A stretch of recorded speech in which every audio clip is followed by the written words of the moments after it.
Hello aspirants, welcome to our channel. ఈ రోజు వీడియోలో మనం previous year group D question paper గురించి డిస్కస్ చేసుకుందాం. So without further delay let's get into the video. చూడండి, ఇక్కడ క్వశ్చన్లో ఏమంటున్నాడంటే, if the difference between two numbers is 52 and they are in the ratio 7:3 then find the greater of the two numbers అనేసి question అడుగుతున్నాడు. రెండు సంఖ్యల మధ్య వ్యత్యాసం 52 మరియు అవి 7:3 నిష్పత్తిలో ఉంటే ఆ రెండు సంఖ్యలలో పెద్దదాన్ని కనుగొనండి అనేసి క్వశ్చన్ అడుగుతున్నాడు. సో ఇక్కడ మనకేమి ఇచ్చాడు? డిఫరెన్స్ ఇచ్చాడు. దేనికి మధ్య డిఫరెన్స్ ఇచ్చాడు? Difference between two numbers. So two నెంబర్స్కి మధ్య డిఫరెన్స్ ఇచ్చాడు అనమాట. ఎంత అంటే ఈజ్ 52 అంటున్నాడు. సో ఈ టూ నెంబర్స్ మధ్య డిఫరెన్స్ ఎంత అంటే 52. అండ్ అలాగే ఇక్కడ ఏమంటున్నాడు? They are in the ratio 7:3. So ఆ టూ నెంబర్స్ అనేవి ఏ రేషియోలో ఉన్నాయి అంటే 7:3 రేషియోలో ఉన్నాయన్నమాట. అయితే ఇక్కడ ఈ కండిషన్స్ ఇచ్చేసి మనల్ని ఏం కనుక్కోమంటున్నాడు? Then find the greater of the two numbers. So ఆ టూ నెంబర్స్లో గ్రేటర్ నెంబర్ ఏంటో కనుక్కోమంటున్నాడు, పెద్ద నెంబర్ని కనుక్కోమంటున్నాడు. ఓకేనా? సో ఇక్కడ నెంబర్స్ అనేవి 7:3 రేషియోలో ఉన్నాయి కాబట్టి ఆ నెంబర్స్ ఏమవుతాయి? ఒకటి 7 పార్ట్స్ అవుతుంది, లేదా 7x అనుకోండి, మీ ఇష్టం. 7 పార్ట్స్ అవుతుంది, ఇంకోటి 3 పార్ట్స్ అవుతుంది అనమాట. ఓకేనా? ఇక్కడ మనకి డిఫరెన్స్ ఇచ్చాడు కదా, ఎంత? 52 అనమాట. కానీ ఇక్కడ ఈ నెంబర్స్ మధ్య ఇక్కడ డిఫరెన్స్ ఎంత అవుతుంది? 4 పార్ట్స్ అయినా కదా. సో డిఫరెన్స్ ఎంత అంటే పార్ట్స్ రూపంలో 4 పార్ట్స్. కానీ ఇక్కడ డిఫరెన్స్ ఎంత అంటే ఇక్కడ నెంబర్స్ మధ్య డిఫరెన్స్ ఎంత? 52 అనమాట. ఓకేనా? సో ఇక్కడ డిఫరెన్స్ ఎంత అంటే నెంబర్స్ మధ్య 4 పార్ట్స్, ఇక్కడ డిఫరెన్స్ ఏమో 52. అలా 4 పార్ట్స్ ఈక్వల్ టు 52. మనల్ని ఏమడుతున్నాడు? ఈ టూ నెంబర్స్లో గ్రేటర్ నెంబర్ ఏంటో కనుక్కోమంటున్నాడు. మరి ఈ రెండు నెంబర్స్లో పెద్ద నెంబర్ ఏంటి? ఇదేనా కదా? ఇదనమాట. ఇదంటే 7 పార్ట్స్ అయినా కదా. సో ఈ 7 పార్ట్స్ వాల్యూ కనుక్కుంటే సరిపోతుంది. అలా కాకుండా చిన్న నెంబర్ అడిగితే ఇది కనుక్కుంటాం, 3 పార్ట్స్ కనుక్కుంటాం. ఓకేనా? సో అలా ఏది అడిగితే అది కనుక్కుంటాం అనమాట. సో ఏమవుతుందంటే చూడండి, పెద్ద నెంబర్ అనేది ఇది క్యాన్సిల్ అవుతుంది. 4 1 టైము, 4 ఇక్కడ ఎన్ని టైమ్స్? 13 టైమ్స్ పోతుందా? మరి 7 × 13 అంటే ఎంత అవుతుంది? 91 అవుతుంది. ఓకేనా? సో అలా 91 అనేది ఏమవుతుందంటే గ్రేటర్ నెంబర్ అవుతుంది. అర్థమైందా? చూడండి, ఇక్కడ క్వశ్చన్లో ఏమంటున్నాడంటే, a motor car starts with a speed of 60 km/h and increases its speed after every 2 hours by 15 km/h.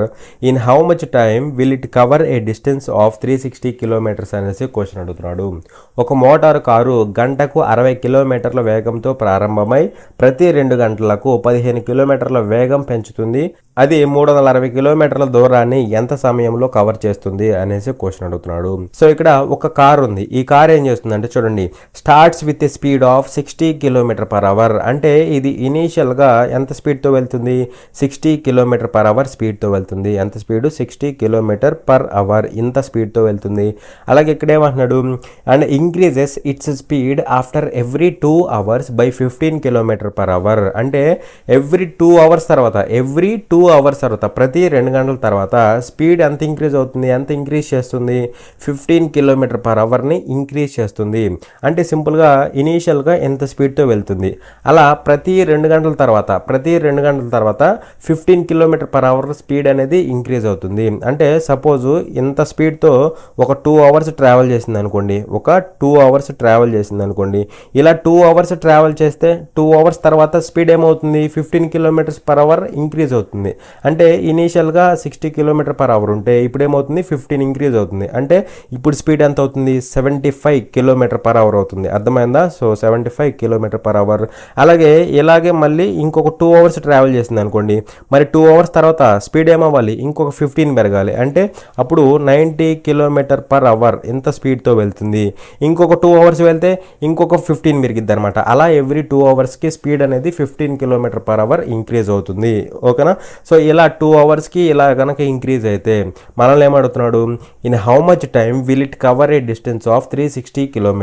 So ఇక్కడ 360 కిలోమీటర్స్ ఆఫ్ డిస్టెన్స్ని ఇలా కనుక వెళ్తే ఎంత టైంలో ఈ కార్ కవర్ చేస్తుంది అనేసి క్వశ్చన్ అడుగుతున్నాడు. సో సింపుల్ క్వశ్చనే, జాగ్రత్తగా అబ్జర్వ్ చేయండి.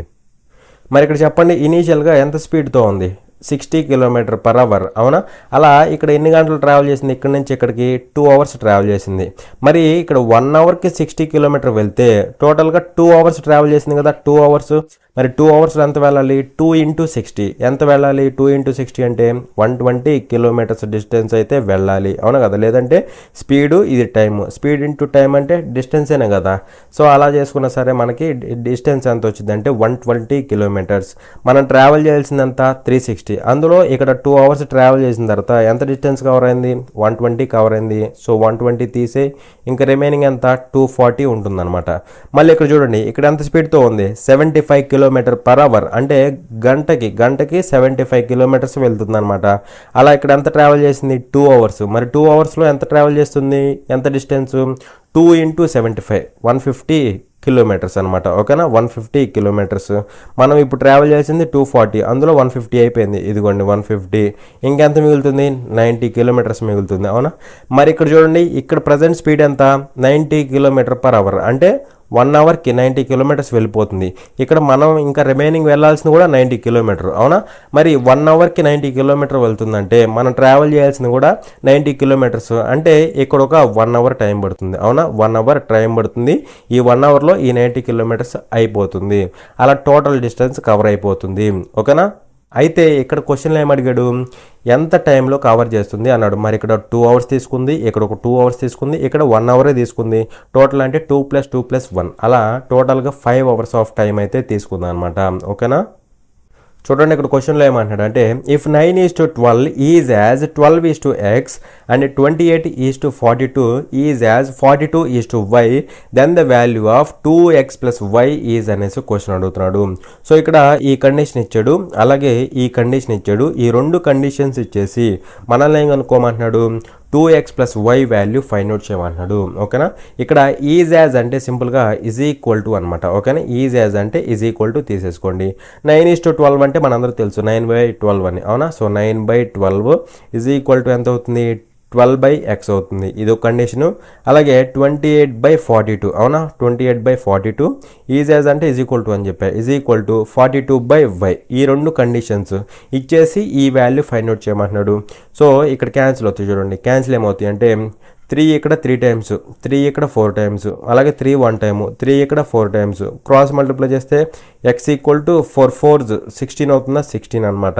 అలాగే 7 ఇక్కడ 4 టైమ్స్ పోతుంది, 7 ఇక్కడ 6 టైమ్స్, 2 ఇక్కడ 2 టైమ్స్, 2 ఇక్కడ 3 టైమ్స్, అవునా? 2 ఇక్కడ 1 టైము, 2 ఇక్కడ 21 టైమ్స్. అలా క్రాస్ మల్టిప్లై చేస్తే 1 మినిట్, ఇది 21. సో క్రాస్ మల్టిప్లై చేస్తే 3 × 21, అలా y = ఏమవుతుంది? 63 అవుతుందా? 63 అనమాట. మనం కనుక్కోవాల్సింది ఏంటి? 2x + y. మరి 2x అంటే x 16 అయితే 2x అంటే 32 అవుతుందా? 32 + 63 అనమాట. అంటే ఎంత అవుతుంది? టోటల్గా 95 అవుతుంది అనమాట. సో 95 అనేది ఆన్సర్ అవుతుంది. ఇక్కడ ఈజ్ యాజ్ అంటే నథింగ్ బట్ ఈక్వల్ టు అనమాట, ఓకేనా? చూడండి, ఇక్కడ క్వశ్చన్లో ఏమంటున్నాడు అంటే the HF of any set of 10 coprime numbers is always అనేసి క్వశ్చన్ అడుగుతున్నాడు. ఏదైనా 10 సహప్రధాన సంఖ్యల సమితి యొక్క గసాబా ఎల్లప్పుడూ ఎంత అవుతుంది అనేసి క్వశ్చన్ అడుగుతున్నాడు. సో ఇక్కడ మనల్ని ఏమడుగుతున్నాడు? హెచ్ఎఫ్ అడుగుతున్నాడు. వేటికి అడుగుతున్నాడు? HF of any set of 10 coprime numbers. So ఇక్కడ 10 కోప్రైమ్ నంబర్స్ ఉంటున్నాయి. ఆ 10 కోప్రైమ్ నంబర్స్ అనేవి ఏవైనా అవ్వచ్చు, ఓకేనా? కానీ అవి 10 కోప్రైమ్ నంబర్స్ అనమాట. అయితే వీటి యొక్క హెచ్ఎఫ్ ఎంత అవుతుంది అనేసి క్వశ్చన్ అడుగుతున్నాడు. మరి ఇక్కడ కోప్రైమ్ నంబర్స్ అంటేనే అసలు హెచ్ఎఫ్ 1 అనమాట. కోప్రైమ్ నంబర్స్ అంటేనే హెచ్ఎఫ్ 1, ఓకేనా? సో అలా ఇక్కడ 10 కోప్రైమ్ నంబర్సా, 20 కోప్రైమ్ నంబర్సా, 30 కోప్రైమ్ నంబర్సా, అది మ్యాటరే కాదనమాట. 10 ఉండనివ్వండి, 20 ఉండనివ్వండి, వాట్ ఎవర్ ఇట్ మేబీ, అలా ఎన్నైనా ఉండనివ్వండి. కానీ ఆ నెంబర్స్ అనేవి కోప్రైమ్ నెంబర్స్ కాబట్టి వాటి యొక్క హెచ్ఎఫ్ అనేది ఆల్వేస్ 1 ఉంటుంది, ఓకేనా? ఆల్వేస్ 1 ఉంటుంది. కోప్రైమ్ అంటేనే హెచ్ఎఫ్ 1 అనమాట. కోప్రైమ్ అంటేనే హెచ్ఎఫ్ 1 అనమాట. అండ్ అలాగే మీకు ఇంకొక పాయింట్ చెప్పాలి. ఇక్కడ చాలా మందికి ఒక అపోహ ఉండేది ఏంటంటే కోప్రైమ్ నెంబర్స్ అంటే ఆ నెంబర్స్ అనేవి ఖచ్చితంగా ప్రైమ్ నెంబర్స్ అవ్వాలి అనుకుంటారు. ఖచ్చితంగా ప్రైమ్ నెంబర్స్ అవ్వాలి అనుకుంటారు. అది రాంగ్ అజంప్షన్ అనమాట. అసలు అది కరెక్టే కాదనమాట. ప్రైమ్ నెంబర్స్ అవ్వచ్చు, అవ్వకపోవచ్చు, అది మ్యాటర్ అనేదే కాదనమాట, ఓకేనా? ఎందుకంటే ఇక్కడ అసలు కోప్రైమ్ నెంబర్స్ అంటే ఏంటి? ఏ నెంబర్స్కి అయితే హెచ్ఎఫ్ అనేది 1 ఉంటుందో వాటిల్నే మనం కోప్రైమ్ అంటాం. అంతేకాని అవి ఖచ్చితంగా ప్రైమ్ నెంబర్ అవ్వాలి అనేసి రూల్ లేదనమాట. ఎందుకంటే చిన్న ఎగ్జాంపుల్ చెప్తా చూడండి. ఇప్పుడు సపోజు నేను కనుక 8 9 ఇలా 2 నెంబర్స్ తీసుకున్నా. ఇక్కడ వీటి యొక్క హెచ్ఎఫ్ ఎంత అవుతుంది మీరు కనుక్కుంటే 1 అవుతుంది. లేదంటే సింపుల్గా చెప్పాలంటే ఇక్కడ వీటిల్ని 1 కాకుండా మిగిలిన ఏ నెంబరు క్యాన్సిల్ చేయలేదు, ఓన్లీ 1 మాత్రమే క్యాన్సిల్ చేస్తుంది. అవునా, మిగిలిన ఏ నెంబరు క్యాన్సిల్ చేయలేదు. సపోజ్ ఇప్పుడు 2 4 ఉందనుకోండి, వీటిని 2 క్యాన్సిల్ చేస్తుంది, 2 1 టైము 2 2 టైమ్స్ క్యాన్సిల్ చేస్తుంది. బట్ ఇక్కడ 8 9ని 1 కాకుండా ఇంకే నెంబరు క్యాన్సిల్ చేయలేదు. కాబట్టి ఈ రెండింటి యొక్క హెచ్ఎఫ్ ఎంత అంటే 1. మరి హెచ్ఎఫ్ 1 ఉంటే, కొన్ని నెంబర్స్ యొక్క హెచ్ఎఫ్ 1 ఉంటే ఆ నెంబర్స్ ఏమవుతాయి, కో ప్రైమ్ అవుతాయి. అవునా కదా. కానీ ఇక్కడ నిజానికి 8 9 ప్రైమ్ నెంబర్సా? కాదు. 8 ప్రైమ్ నెంబర్ కాదు, 9 కూడా ప్రైమ్ నెంబర్ కాదు. ఇవి ప్రైమ్ నెంబర్స్ కాకపోయినా వీటి యొక్క హెచ్ఎఫ్ 1 ఉంది కాబట్టి ఇవి కో ప్రైమ్ అవుతాయి. అందుకే చెప్పింది కో ప్రైమ్ అవ్వాలంటే ఖచ్చితంగా ప్రైమ్ నెంబర్ అవ్వాల్సిన అవసరం లేదు. ఓకేనా, ప్రైమ్ నెంబర్స్ అయితే అవ్వచ్చు, అవ్వకపోతే అవ్వకపోవచ్చు, అంతేకాని ఇక్కడ ఖచ్చితంగా అవ్వాల్సిన రూల్ అయితే లేదనమాట. ఓకేనా. అండ్ అలాగే ఇంకొక పాయింట్ గుర్తుపెట్టుకోవాలి, ప్రైమ్ నెంబర్స్ అన్నీ కూడా కో ప్రైమే. ఓకేనా, ప్రైమ్ నెంబర్స్ అన్నీ కూడా కో ప్రైమే, మిగిలినవి కో ప్రైమ్ కాదని చెప్పకూడదు. ఓకేనా. చూడండి ఇక్కడ క్వశ్చన్లో ఏమంటున్నాడంటే find the area of a triangle whose sides are 12 metres 14 metres and 16 metres అనేసి క్వశ్చన్ అడుగుతున్నాడు. 12 మీటర్లు 14 మీటర్లు మరియు 16 మీటర్లు భుజాలు కలిగిన త్రిభుజం వైశాల్యాన్ని కనుగొనండి అనేసి క్వశ్చన్ అడుగుతున్నాడు. సో ఇక్కడ సింపుల్ క్వశ్చన్, జాగ్రత్తగా అబ్జర్వ్ చేయండి. సపోజ్ ఇది ఒక ట్రయాంగిల్ అనమాట, దీని యొక్క సైడ్స్ ఓకేనా 12 14 16. లెటస్ ఏ అనుకుందాం, వీటిని ఏబిసిలతో డినోట్ చేసుకుందాం. ఏ వాల్యూ ఎంత అంటే 12 మీటర్స్, బి వాల్యూ ఎంత అంటే 14 మీటర్స్, అలాగే సి వాల్యూ ఎంత అంటే 16 మీటర్స్ అనమాట. ఇలా సైడ్స్ ఉన్నాయి. ఇలా సైడ్స్ కలిగి ఉన్న ఈ ట్రయాంగిల్ యొక్క ఏరియా ఏమవుతుంది అనేసి క్వశ్చన్ అడుగుతున్నాడు. సో ఇక్కడ మనకి ట్రయాంగిల్ యొక్క సైడ్స్ ఇచ్చేసి దాని యొక్క ఏరియా ఫైండ్ అవుట్ చేయమంటే మనకు ఒక ఫార్ములా ఉందన్నమాట. ఏం ఫార్ములా అంటే హీరోన్స్ ఫార్ములా అంటాం. ఏమంటాం?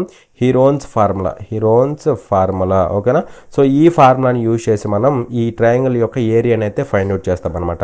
ఎలాగంటే ఈ హీరోన్స్ ఫార్ములా ఏంటంటే, హీరోన్స్ ఫార్ములా నోట్ చేసుకొని కావాలంటే, హీరోన్స్ ఫార్ములా ఏంటంటే area of the triangle delta equal to square root of S into S minus A into S minus B into S minus C అనమాట. ఓకేనా, హీరోన్స్ ఫార్ములా ఇది. ఓకేనా, వేర్ ఇక్కడ ఎస్ అంటే ఏంటంటే, వేర్ ఎస్ అంటే సెమీ పెరిమీటర్ అంటాం. అంటే పెరిమీటర్ అంటే ఈ సైడ్స్ మొత్తాన్ని యాడ్ చేస్తే వచ్చేది పెరిమీటర్, కానీ మనం తీసుకునేది ఎస్ అంటే సెమీ పెరిమీటర్, అంటే పెరిమీటర్లో సగం అనమాట. ఇక్కడ సైడ్స్ని యాడ్ చేస్తే పెరిమీటర్, అంటే పెరిమీటర్ అంటే ఏ ప్లస్ బి ప్లస్ సి, ఇది పెరిమీటర్, కానీ మనం తీసుకునేది సెమీ పెరిమీటర్ అంటే ఈ పెరిమీటర్లో సగం అనమాట. అలా ఎస్ ఏమవుతుంది, A plus B plus C by 2 అవుతుంది. ఓకేనా.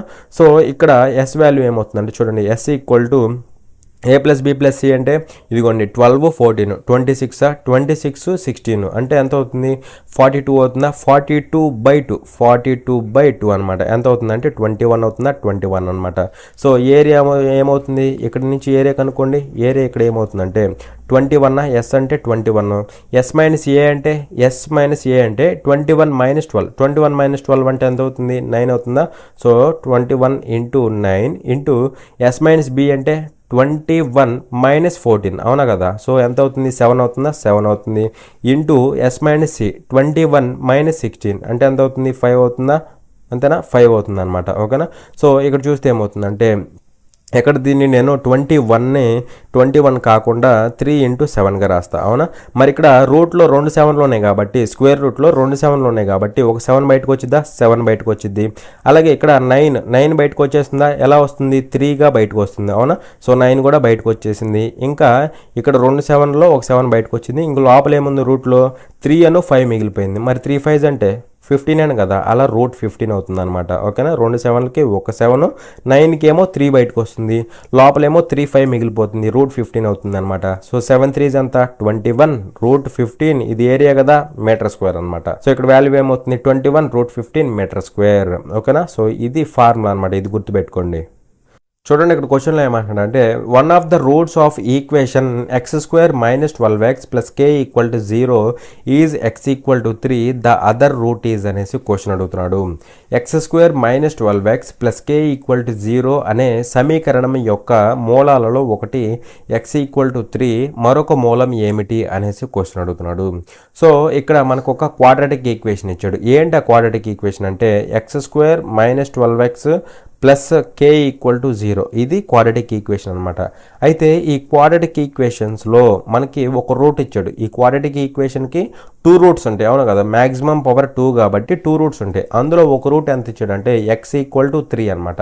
ఎక్స్ ఈక్వల్ టు ఎందుకంటాడంటే ఇది ఎక్స్లో క్వాడ్రాటిక్ ఈక్వేషన్ కదా, సో ఎక్స్ ఈక్వల్ టు అంటాడు. ఆ వాల్యూ ఎంత అంటే రూట్ వాల్యూ ఎంత అంటే 3 అనమాట. ఓకేనా, సో అలా ఇది ఒక రూటు. మనల్ని ఏమడుగుతున్నాడు, ఇంకొక రూట్ ఏంటో కనుక్కోమంటున్నాడు, ఇంకొక మూలం ఏమిటో కనుక్కోమంటున్నాడు అనమాట. అది మనకు తెలియదు కదా. లెటర్సే మనం ఏమనుకుందాం అంటే బీటా అనుకుందాం, లేదా లెటర్సే ఆల్ఫా అనుకుందాం. ఓకేనా, సో ఇలా ఇవి 2 రూట్స్ అనమాట. ఇక్కడ మనం ఏం చేయబోతున్నాం అంటే సమ్ ఆఫ్ ద రూట్స్ కనుక్కుంటాం. ఓకేనా, ఇక్కడ దీనికి సమ్ ఆఫ్ ద రూట్స్ కనుక్కుంటాం, ఇక్కడ కూడా సమ్ ఆఫ్ ద రూట్స్ కనుక్కొని ఇక్కడున్న సమ్ ఆఫ్ ద రూట్స్ని ఇక్కడున్న సమ్ ఆఫ్ ద రూట్స్ని ఈక్వల్ చేస్తే మనకి ఈ సెకండ్ రూట్ ఏదైతే ఉంటుందో అది తెలిసిపోతుంది. ఓకేనా, సో ఇక్కడ సమ్ ఆఫ్ ద రూట్స్ అంటే -b/a అవుతుంది. -b/a అంటే ఇది b వాల్యూ ఎంత అవుతుంది, -12 అవుతుందా. మరి b-12 అయితే అప్పుడు -b ఏమవుతుంది, 12 అవుతుంది, అవునా కదా. So some of the roots, ఇది సమ్కి ఫార్ములా అనమాట, మీ అందరికి తెలుసు కదా. సో 12/a అంటే 1 అనమాట. సో ఇక్కడ సమ్ ఆఫ్ ద రూట్స్ అంటే 12 అవుతుంది. ఇక్కడ సమ్ ఆఫ్ ద రూట్స్ అంటే 3 ప్లస్ ఆల్ఫా అవుతుందా, 3 ప్లస్ ఆల్ఫా. రెండు సమ్ ఆఫ్ ద రూట్సే కదా, రెండు ఈక్వల్ అవుతాయి. ఇక్కడ నుంచి ఆల్ఫా ఏమవుతుంది, డైరెక్ట్గా 9 అవుతుంది. ఓకేనా, ఇది ఒక రూటు, ఇది ఒక రూటు. అలా సెకండ్ రూట్ ఏంటి అంటే 9 అనమాట. 9 ఎక్కడ ఉంది, ఇదిగోండి ఆప్షన్ 2 అనమాట. ఓకేనా, ఇక్కడ మనం ఆల్ఫా తీసుకున్నాం, కానీ ఇక్కడ రూట్ అంటే ఎక్స్ వాల్యూనే మనం రూట్ అంటాం. ఎంత అంటే 9 అనమాట. ఓకేనా, అండ్ అలాగే ఇక్కడ మనం కే వాల్యూ కూడా ఫైండ్ అవుట్ చేయాల్సిన అవసరం లేదు. చాలామంది ఇక్కడ టైం వేస్ట్ చేస్తారు. ఎలాగంటే ఇక్కడ రూట్ అనేది 3 కదా, 3 కాబట్టి ఇక్కడ నుంచి ఈ 3ని దీంట్లో సబ్స్టిట్యూట్ చేసి కే వాల్యూ కనుక్కుంటారు. అది అంతా అనవసరం. ఇక్కడ సింపుల్గా మీరు ఏం చేస్తారంటే సమ్ ఆఫ్ ది రూట్స్ కనుక్కోండి, -b/a. So ax² plus bx plus cతో కంపేర్ చేస్తే -b/a అవుతుందా సమ్ ఆఫ్ ది రూట్స్ అంటే. సో చేస్తే 12 వచ్చింది. ఇక్కడ నుంచి సమ్ ఆఫ్ ది రూట్స్ కనుక్కుంటే ఇది ఒకటి 3 అనేది రూట్, ఇంకొక రూట్ ఆల్ఫా అనుకున్నాం. Some of the roots 3 plus alpha అవుతుంది. ఇక్కడేమో 12. అలా సెకండ్ రూట్ ఏమైంది, 9 అయింది. అలా సింపుల్గా అవుతుంది అనమాట. మళ్ళీ ఇది దీంట్లో సబ్స్టిట్యూట్ చేసి కే వాల్యూ కనుక్కొని దాని నుంచి ఈ ఈక్వేషన్ ఫామ్ చేసి ఇదంతా వద్దు, డైరెక్ట్ కొట్టేసేయండి. ఓకేనా, చూడండి ఇక్కడ క్వశ్చన్లో ఏమంటున్నాడు అంటే if 3 numbers are in the ratio 5:6:8 and the sum of their squares is 1250 then the product of those numbers is అనేసి క్వశ్చన్ అడుగుతున్నాడు. 3 సంఖ్యలు 5:6:8 నిష్పత్తిలో ఉండి వాటి వర్గాల మొత్తం 1250 అయితే ఆ సంఖ్యల లబ్ధం ఎంత అనేసి క్వశ్చన్ అడుగుతున్నాడు. సో ఇక్కడ మనకి 3 numbers యొక్క రేషియో ఇచ్చాడు. ఆ 3 numbers అనేవి ఏ రేషియోలో ఉన్నాయంటే ఇన్ ద రేషియో 5:6:8. సో ఈ 3 numbers యొక్క రేషియో ఇచ్చాడు. అలాగే ఇక్కడ ఏమన్నాడు and the sum of their squares అంటే వాటి యొక్క స్క్వేర్స్ యొక్క సమ్ అనమాట. అది ఎంత అంటే 1250 ఇచ్చాడు. సో వీటి యొక్క రేషియో, వాటి యొక్క సమ్ ఆఫ్ దేర్ స్క్వేర్స్ ఎంత అంటే 1250 ఇచ్చాడు అనమాట. ఈ రెండు కండిషన్స్ ఇచ్చేసి మనల్ని ఏమడుగుతున్నాడు then the product of those numbers. So ఆ 3 numbers యొక్క ప్రొడక్ట్ ఏమవుతుంది అనేసి క్వశ్చన్ అడుగుతున్నాడు. మరి ఇక్కడ చెప్పండి, నెంబర్స్ అనేవి 5:6:8 రేషియోలో ఉన్నాయంటే ఆ నెంబర్స్ని మనం ఎలా తీసుకోవచ్చు అంటే ఒకదాన్ని 5x, ఇంకొక దాన్ని 6x, ఇంకొక దాన్ని 8x, అవునా కదా. ఇలా తీసుకోవచ్చు. 5 కాబట్టి 5x, 6 కాబట్టి 6x, 8 కాబట్టి 8x అనమాట. ఇలా మనం నెంబర్స్ని తీసుకోవచ్చు. ఓకేనా, అయితే ఇక చూడండి వీటి యొక్క స్క్వేర్స్ యొక్క సమ్ ఎంత అంటే 1250. మరి వీటి యొక్క స్క్వేర్స్ అంటే ఏమవుతుంది, దీని యొక్క స్క్వేర్ అంటే 25x² అవుతుంది, అవునా. 25x². దీని యొక్క స్క్వేర్ ఏమవుతుంది 36x² అవుతుంది. దీని యొక్క స్క్వేర్ ఏమవుతుంది 64x² అవుతుంది. మొత్తానికి స్క్వేర్ చేయాలి. సో స్క్వేర్స్ యొక్క సమ్ ఇదిగోండి సమ్ చేసానా. ఆ సమ్ ఎంత 1250 ఇచ్చాడు. ఇదిగోండి 1250కి ఈక్వల్ చేసాం. మనల్ని ఏమడుగుతున్నాడు ఇక్కడ product of those numbers. So ఈ మూడిటి యొక్క ప్రొడక్ట్ అడుగుతున్నాడు. మరి ప్రొడక్ట్ అంటే ఇదిగోండి, ప్రొడక్ట్ అంటే ఇదేనా కదా. సో ఈ వాల్యూ ఎంత అవుతుందో కనుక్కోమంటున్నాడు. ఓకేనా, సో సింపుల్ క్వశ్చన్, జాగ్రత్తగా అబ్జర్వ్ చేయండి. ఇక్కడ చూడండి ఈ రెండింటిని కలిపితే ఎంత 36, 64 అంటే 100 అవుతుందా. 100 + 25 ఎంత 125. 125 x² కామన్ వస్తుంది కదా, x² అనమాట. So that is equal to 1250. అలా x² ఏమవుతుంది, x² = 10 అవుతుందా, 10 అవుతుంది. అంటే x = √10 అనమాట. 1 టైము 10 times కదా. సో x² 10 అవుతుంది, x అంటే √10 అవుతుంది. మనం కనుక్కోవాల్సింది ఏంటి, ఈ మూడిటి యొక్క ప్రొడక్ట్ అనమాట. ఈ మూడిటి యొక్క ప్రొడక్ట్. సో ఇప్పుడు చెప్పండి నాకు 5 × 6 అంటే ఎంత అవుతుంది 30. 30 ఇంటూ 8 ఎంత అవుతుంది? 240 అవుతుందా? 240 అవుతుంది. Into X into X cube. దాన్ని నేను ఎలా రాస్తానంటే ఎక్స్ ఇంటూ ఎక్స్ స్క్వేర్గా రాసుకుంటా. X into X square. మరి ఎక్స్ అంటే ఏమవుతుంది? ఎక్స్ అంటే √10 అవుతుంది. √10 అవుతుందా? అలాగే ఎక్స్ స్క్వేర్ అంటే దీనికి స్క్వేర్ అని కదా, దీనికి స్క్వేర్ అంటే 10 అయిపోతుంది కదా, మరి ఇది 10 అవుతుంది. అంటే 240 ఇంటూ 10 అంటే ఏమవుతుంది? 2400 అవుతుంది. ఇంటూ రూట్ 10 అనమాట. ఓకేనా? ఇంటూ √10 అవుతుంది. సో 2400 ఇంటూ √10 అనేది మనకి ఆన్సర్ అవుతుంది. ఓకేనా? చూడండి ఇక్కడ క్వశ్చన్లో ఏమంటున్నాడంటే 2 boxes have chocolates in the ratio 7:5. If the difference in the number of chocolates is 28, find the number of chocolates in the box with larger numbers అనేసి క్వశ్చన్ అడుగుతున్నాడు. 2 పెట్టెల్లో 7:5 నిష్పత్తిలో చాక్లెట్లు ఉన్నాయి.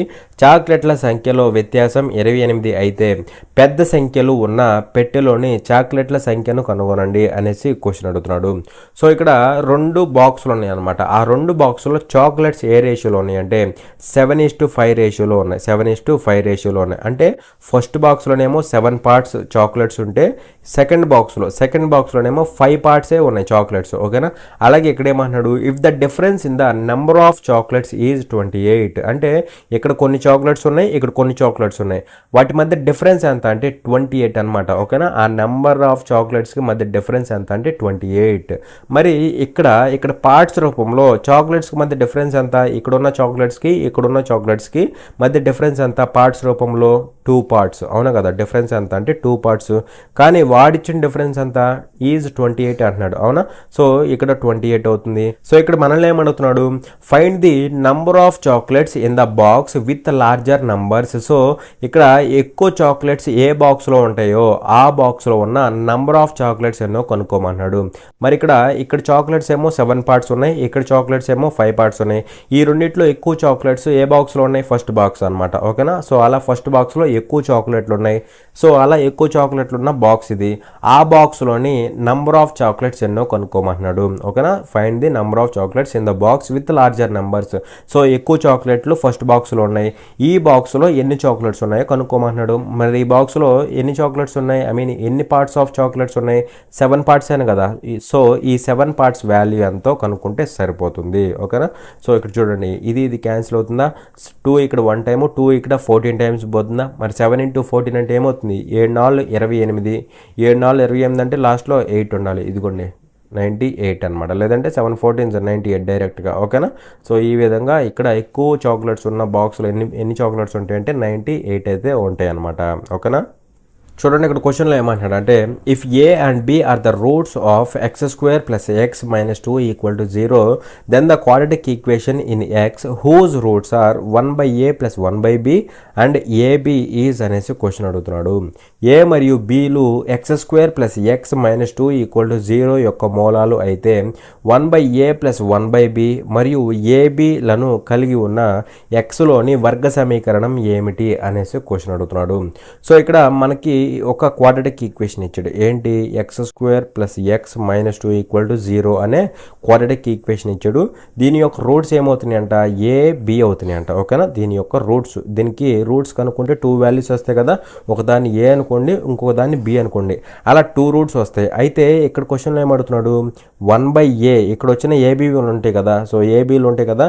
సో వాటిని యూజ్ చేసి 1/a + 1/b ఇది ఒక route, అలాగే ab ఇది ఒక రూటు. అలా ఈ 2 రూట్స్ కలిగి ఉన్న క్వాడ్రాటిక్ ఈక్వేషన్ ఏమవుతుంది అనేసి కనుక్కోమంటున్నాడు. ఓకేనా? సో సింపుల్ క్వశ్చన్, జాగ్రత్తగా అబ్జర్వ్ చేయండి. ఇక్కడ మనకిచ్చిన క్వాడ్రాటిక్ ఈక్వేషన్ ఏంటి అంటే x² + x - 2 = 0. అవునా? ఇప్పుడు దీని యొక్క రూట్స్ని ఫైండ్ అవుట్ చేద్దాం. ఎలాగంటే జాగ్రత్తగా అబ్జర్వ్ చేయండి. ఇక్కడ చూడండి, ఇక్కడ మధ్యలో ఉన్న xని ఎలా రాద్దామంటే చూడండి x² ఇక్కడ మధ్యలో ఉన్న xని 2x - x రాయొచ్చా? -2 = 0. అవునా?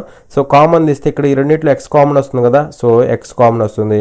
ఎక్స్ ఇక్కడ మిగిలిపోతుంది, ఇక్కడ ఎక్స్ కామన్ వస్తే +2 ఉంటుంది అనమాట.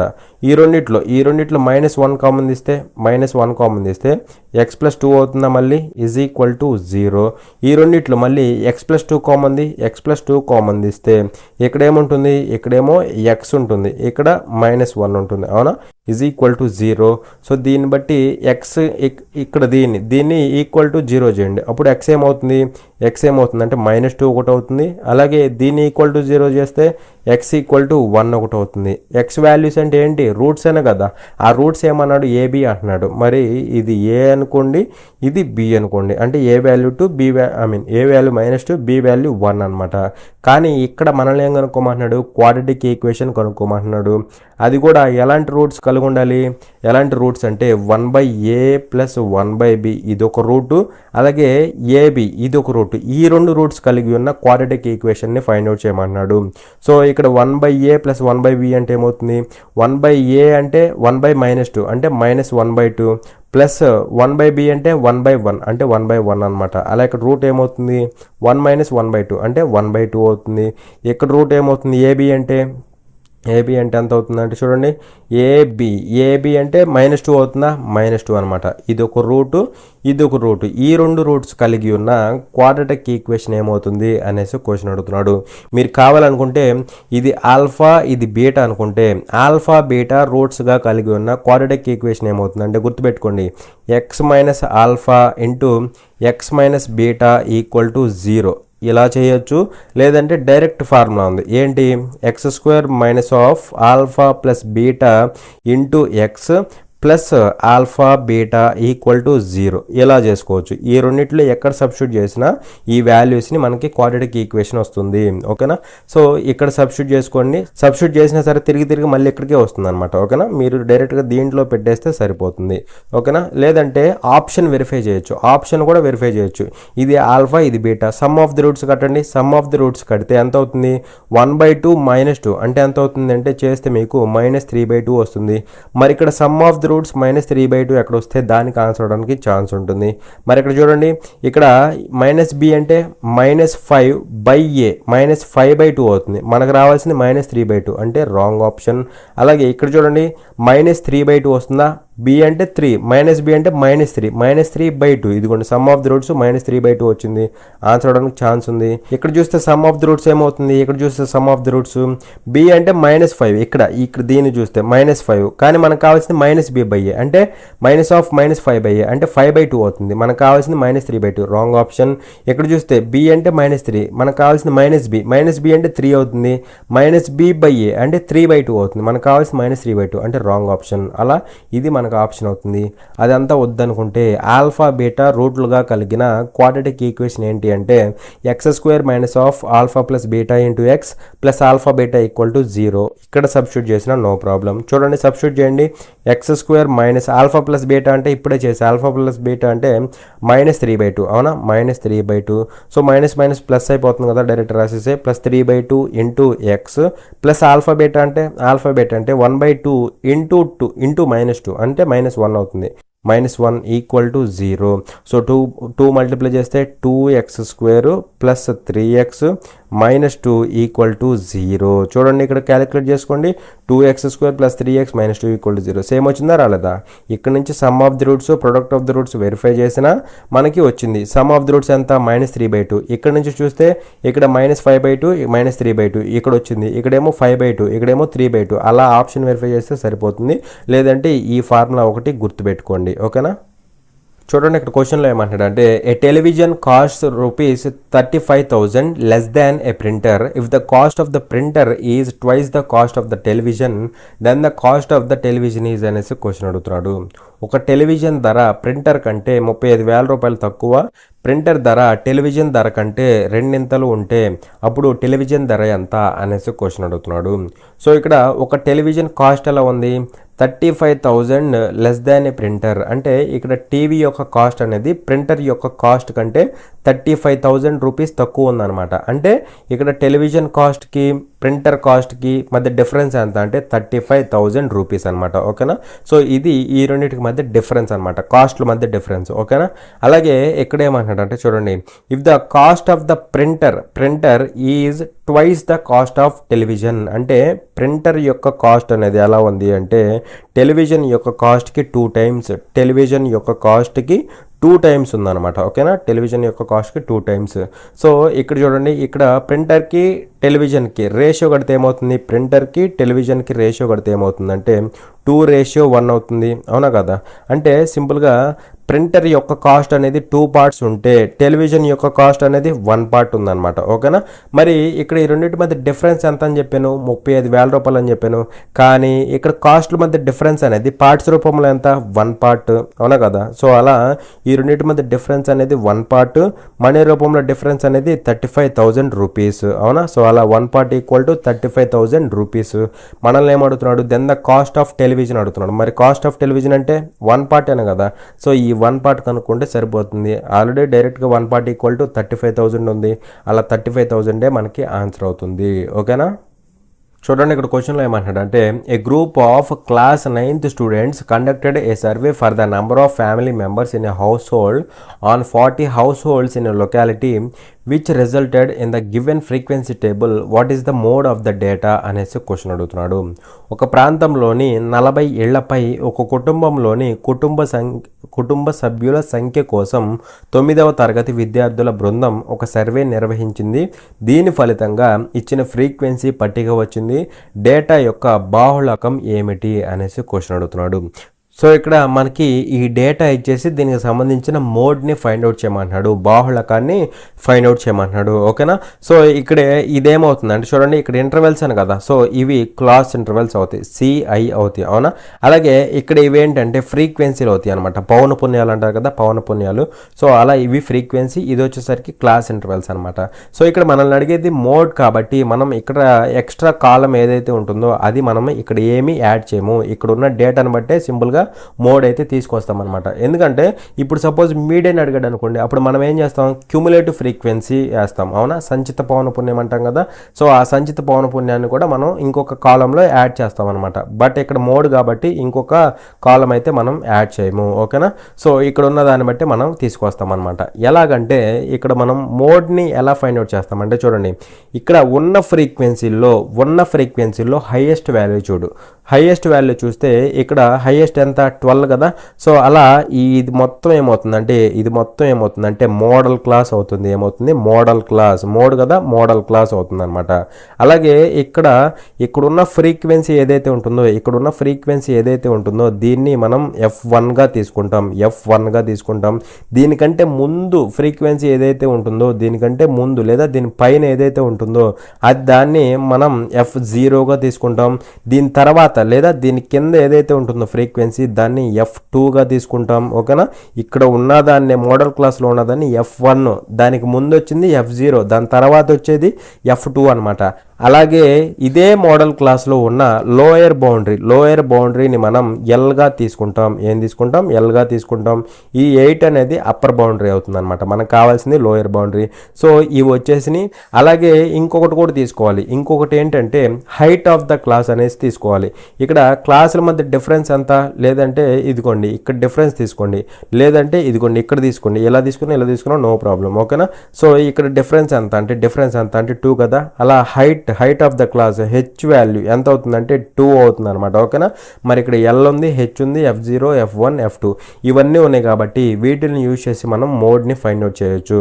సో ఆ మోడ్కి ఫార్ములా ఏంటంటే mode is equal to L plus F1 minus F0 by 2F1 minus F0 minus F2 into H అనమాట. ఇదిగోండి ఈ మొత్తానికి ఇంటూ హెచ్ అనమాట. ఓకేనా. సో ఇది మోడ్కి సంబంధించిన ఫార్ములా. దీంట్లో సబ్స్టిట్యూట్ చేస్తే ఆన్సర్ అనేది డైరెక్ట్గా వస్తుంది అనమాట. మరి ఇక్కడ ఎల్ అంటే ఎంత, 6 ప్లస్ F1 మైనస్ F0 ఎంత అవుతుంది, 12 మైనస్ 8 4 అవుతుందా, 4 అవుతుంది. డివైడెడ్ బై 2F1 అంటే 24 అవుతుందా, 24 మైనస్ F0 అంటే 8 మైనస్ ఎఫ్ టూ అంటే 6 అవునా, ఇంటూ హెచ్ అనమాట. హెచ్ అంటే హైట్ ఆఫ్ ద క్లాస్ 2 అని తీసుకున్నాం కదా, తీసుకోవడం కదా, ఇక్కడ ఉన్న దాన్ని బట్టి 2 అని చెప్పాం. ఓకేనా, 2 అనమాట. సో ఇక్కడ చూస్తే ఏమవుతుందంటే 6 ప్లస్ 4 ఇది ఎంత అవుతుంది, 24 మైనస్ 14 అవుతుందా, 10 అవుతుంది అనమాట. 10 ఇంటూ 2 అవుతుంది అనమాట. సో ఇక్కడ ఇదేమవుతుందంటే 6 ప్లస్ ఇదేమవుతుంది 4 2 8, 8/10 అంటే 0.8 అనమాట, 0.8. అలా మనకి మోడ్ ఏమవుతుందంటే 6.8 అవుతుంది. ఓకేనా, మోడ్ ఏమవుతుందంటే 6.8 అనమాట. అర్థమైందా? ఇక్కడ మనం ఎక్స్ట్రా కాలం అనేది ఏది యాడ్ చేయము, డైరెక్ట్గా ఇక్కడ ఉన్న డేటా బట్టి తీసుకుంటాం. అది కూడా ఎలాగంటే ఇచ్చిన ఫ్రీక్వెన్సీలో ఏదైతే హైయెస్ట్ ఫ్రీక్వెన్సీ ఉంటుందో దాని ఎదురు ఉన్న బ్లాక్ అనేది ఏమవుతుందంటే ఈ బ్లాక్ అంతా కూడా మోడల్ క్లాస్ అవుతుంది. అక్కడ ఉన్న ఫ్రీక్వెన్సీని F1 అనుకుంటాం, దానికి ముందుది F0 అనుకుంటాం, దాని తర్వాత వచ్చేది F2 అనుకుంటాం. అలాగే దాంట్లోనే ఉన్న లోయర్ బౌండరీని L అని తీసుకుంటాం, height of the class difference తీసుకుంటాం అనమాట. ఓకేనా, హైట్ ఆఫ్ ద క్లాస్ 2 అనమాట. ఇక్కడ అలా తీసుకుని మనం మోడ్ని అయితే ఫైండ్ అవుట్ చేస్తాం. ఓకేనా, చూడండి ఇక్కడ క్వశ్చన్ నెంబర్ 39. ఇక్కడ ఏమంటున్నాడంటే the value of 0.0486 divided by, ఇది ప్లస్ కాదు, డివైడెడ్ బై 0.002 అనమాట. సో ఇక్కడ దీని వాల్యూ ఫైండ్ అవుట్ చేయమంటున్నాడు. ఏంటి ఆ వాల్యూ అంటే 0.0486 డివైడెడ్ బై 0.002 అనమాట. ఓకేనా, సో ఇప్పుడు నేనేం చేస్తానంటే ఇక్కడ చూస్తే పాయింట్ తర్వాత 4 డిజిట్స్ ఉన్నాయి, కానీ ఇక్కడ చూస్తే పాయింట్ తర్వాత 3 డిజిట్స్ ఉన్నాయి. అందుకోసం నేనేం చేస్తానంటే సేమ్ డిజిట్స్ రావడం కోసం నేను ఇక్కడ ఒక 0 పెట్టుకుంటా. 0 పెట్టినా పెట్టకపోయినా నో ప్రాబ్లం కదా. ఇక్కడ ఏమవుతుంది, ఇక్కడ పాయింట్ ఎలిమినేట్ అయిపోతాయి కదా, సో ఎలిమినేట్ అయిపోతాయి అనమాట. సో పాయింట్ ఎత్తేస్తే ఇక్కడ ఏమవుతుంది 00486 అంటే 486 అవుతుంది, డివైడెడ్ బై ఇక్కడ పాయింట్ ఎత్తేస్తే 00020 అంటే 20 అవుతుంది. అవునా కదా. సో ఇక్కడ మనం ఏం చేద్దాం అంటే 2 క్యాన్సిల్ చేద్దాం. 2 ఇక్కడ ఎన్ని టైమ్స్, 10 టైమ్స్. ఈ 10 ఇంకా క్యాన్సిల్ చేయకుండా వదిలేసేయండి, ఎందుకంటే బై 10 ఉంటే మనకే కదా సేఫ్, సింపుల్గా అయిపోతుంది కదా, పాయింట్ పెట్టేస్తాం. అందుకనే 2 ఇక్కడ క్యాన్సిల్ చేసా. సో 2 ఇక్కడ 10 టైమ్స్, 2 ఇక్కడ ఎన్ని టైమ్స్, 2 టైమ్స్, 4 టైమ్స్, 3 టైమ్స్.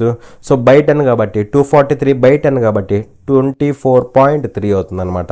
ఓకేనా, సో ఇక్కడ సింపుల్గా ఇక్కడ ఎక్స్ట్రా 0 పెట్టేస్తే పాయింట్ ఎత్తేసేయచ్చు, ఎత్తేస్తే మనకి ఆన్సర్ వస్తుంది అనమాట. ఓకేనా, చూడండి ఇక్కడ క్వశ్చన్లో ఏమంటాడంటే if X and Y are the 2 digits of the number 115xy such that this number is divisible by 90 then the value of X plus Y is అనేసి క్వశ్చన్ అడుగుతున్నాడు. 115xy సంఖ్య యొక్క 2 అంకెలు x మరియు y అయితే ఈ సంఖ్య 90 చేత భాగించబడుతుంది, అప్పుడు x ప్లస్ వై విలువ ఎంత అనేసి క్వశ్చన్ అడుగుతున్నాడు. సో ఇక్కడ మనకి ఒక నెంబర్ ఇచ్చాడు. ఏంటి ఆ నెంబర్ అంటే 115xy అనమాట. ఓకేనా, సో ఇది ఒక నెంబర్. అయితే ఈ నెంబర్లో XY అనేవి డిజిట్స్ అనమాట. ఓకేనా, XY అనేవి ఈ నెంబర్లో ఉన్న డిజిట్స్. అలాగే ఇక్కడ ఏమంటున్నాడు such that this number is divisible by 90. So ఈ నెంబర్ అనేది కంప్లీట్గా 90 చేత డివిజిబుల్ అవుతుంది. ఓకేనా, 90 చేత డివిజిబుల్ అవుతుంది. మరి ఇక్కడ చెప్పండి, ఇలా డివిజిబుల్ అయితే మనల్ని ఏం కనుక్కోమంటున్నాడు, x ప్లస్ వై కనుక్కోమంటున్నాడు. మరి ఇక్కడ చూస్తే 90 చేత డివిజిబుల్ అవుతుందంటే ఇక్కడ 90ని ఎలా రాసుకోవచ్చు, 90ని 9 into 10గా రాసుకోవచ్చు. అంటే సింపుల్గా 90 చేత డివిజిబుల్ అవుతుంది కాబట్టి దీని యొక్క ఫ్యాక్టర్స్ అయినా 9 చేత డివిజిబుల్ అవ్వాలి, అలాగే 10 చేత కూడా డివిజిబుల్ అవ్వాలి. ఇప్పుడు మనం 10 చేత డివిజిబుల్ అవుతుంది కాబట్టి ఇక్కడ నుంచి ఏం చేయొచ్చు అంటే చూడండి, ఇక్కడ 10 చేత డివిజిబుల్ అవ్వాలి అంటే ఖచ్చితంగా లాస్ట్లో ఏముండాలి, 0 ఉండాలి. అవునా కదా, లాస్ట్లో ఖచ్చితంగా 0 ఉంటేనే 10 చేత ఎగ్జాక్ట్లీ డివిజిబుల్ అంటాం. మరి ఇక్కడ 0 ఉండాలి కాబట్టి y ఏమవుతుంది, ఆటోమేటిక్గా 0 అయిపోతుంది. అవునా కదా, సో అలా y అనేది ఏమవుతుందంటే 0 అయిపోతుంది.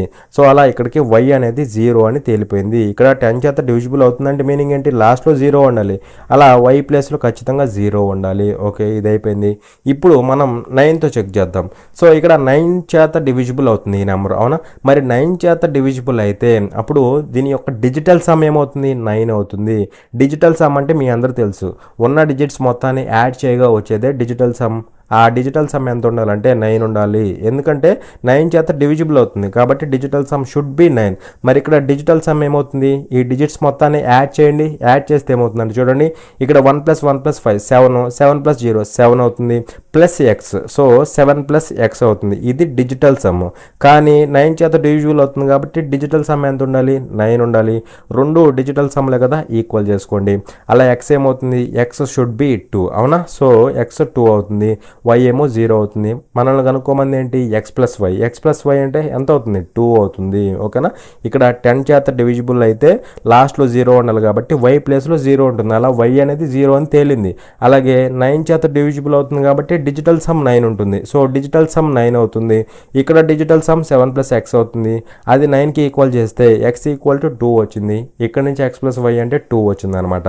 ఓకేనా, చూడండి ఇక్కడ క్వశ్చన్లో ఏమంటాడంటే a father is presently 25 years older than his son, the sum of their ages 5 years ago was 39 years, find son's present age అనేసి క్వశ్చన్ అడుగుతున్నాడు.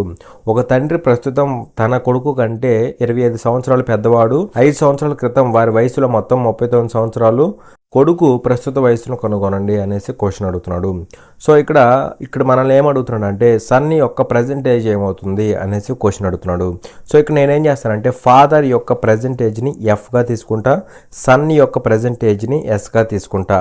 ప్రజెంట్ ఏజ్ని ఎస్గా తీసుకుంటున్నాం. ఓకేనా, సో ఇక్కడ ప్రజెంట్ ఫాదర్ ఎలా ఉన్నాడు, father is presently 25 years older than his son. అంటే father అనేవాడు son కంటే 25 years పెద్దవాడు అనమాట. అంటే సింపుల్గా father is equal to son కంటే 25 years పెద్దవాడు, అంటే 25 years ఎక్కువ అనమాట. ఓకేనా, ఎక్కువ కాబట్టి +25. ఓకేనా, సో అలా father equal to S plus 25 అవుతుంది అనమాట. ఓకేనా, సో దీన్ని బట్టి father minus son equal to ఏమవ్వాలి 25. ఇది ఒక కేసు. అలాగే ఇక్కడ ఏమంటున్నాడు the sum of their ages 5 years ago was 39. So ఇక్కడ 5 years క్రితం ఫాదరు సన్ వీళ్ళిద్దరి యొక్క సమ్ ఎంత అంటే 39 years అనమాట. ఎప్పుడు ఇది 5 years క్రితం. మరి ఇక్కడ 5 years క్రితం అంటున్నానంటే ఇక్కడ -5 చేయాలా లేదా, ఎందుకంటే ఇక్కడ ప్రజెంట్ వయసు ఇది ఎఫ్ అనేది. ఓకేనా, ప్రజెంట్ మరి 5 years క్రితం అన్నప్పుడు ఎఫ్లోంచి 5 years వెనక్కి వెళ్ళాలి కదా, అంటే -5 చేయాలి కదా. అలాగే ఇక్కడ సన్నకు కూడా -5 చేయాలా లేదా, చేయాలి. అలా వీళ్ళిద్దరి యొక్క some of the ages 5 years క్రితం వీళ్ళిద్దరి యొక్క సమ్ ఎంత అంటే 39. ఓకేనా, సో దీన్ని బట్టి ఫాదర్ ప్లస్ సన్ ఏమవుతుంది, ఫాదర్ ప్లస్ సన్ ఏమవుతుందంటే ఈ -10 అటు వెళ్ళిపోతుంది కదా, -10 అటు వెళ్తే 49 అవుతుంది. అలాగే ఇక్కడ మనకి father minus son equal to 25 అవుతుంది. మరి ఇక్కడ యాడ్ చేస్తే ఏమవుతుంది, ఇక్కడ ఈ రెండింటిని యాడ్ చేస్తే ఏమవుతుంది, దీన్ని యాడ్ చేస్తే -s + s క్యాన్సిల్ అయిపోయి 2 times ఆఫ్ ఫాదర్ ఏజ్ వచ్చింది. అవునా, 2 times ఆఫ్ ఫాదర్ ఏజ్ వచ్చింది. ఎంత అవుతుంది 25 49 అంటే 74 అవుతుందా, 74 అవుతుంది. అలా ఫాదర్ ఏజ్ ఎంత అవుతుంది అంటే ఫాదర్ ఏజ్ 2 1 time పోతుంది, ఇక్కడ 2 ఇక్కడ 3 times పోతుంది, 14 అవుతుంది, 7 times పోతుంది. అలా ఫాదర్ ఏజ్ 37. ఇక్కడ మనల్ని అడుగుతుంది ఏంటి సన్ యొక్క ప్రజెంట్ ఏజ్. ప్రజెంట్ ఏజ్ అంటే నేను చెప్పే సన్ యొక్క ప్రజెంట్ ఏజ్ ఎస్ అనమాట. సో ఇక్కడ ఎస్ అంటే ఏమవుతుంది f - 25 అవుతుందా, s ఈక్వల్ టు f - 25 అవుతుంది. ఇక్కడ నుంచి ఈ కేసు నుంచి చూస్తే. అవునా, సో ఇక్కడ 37లోంచి 25 తీసేస్తే ఎంత అవుతుంది 12 అవుతుందా, 12 అనమాట. అలా సన్ యొక్క ప్రజెంట్ ఏజ్ ఎంత అంటే 12 years. ఓకేనా, సన్ యొక్క ప్రజెంట్ ఏజ్ అంతా 12 years అనమాట. ఓకేనా, చూడండి ఇక్కడ క్వశ్చన్లో ఏమంటుందంటే the simple interest on 1280 at 5% per annum for 3 years అనేసి క్వశ్చన్ అడుగుతున్నాడు.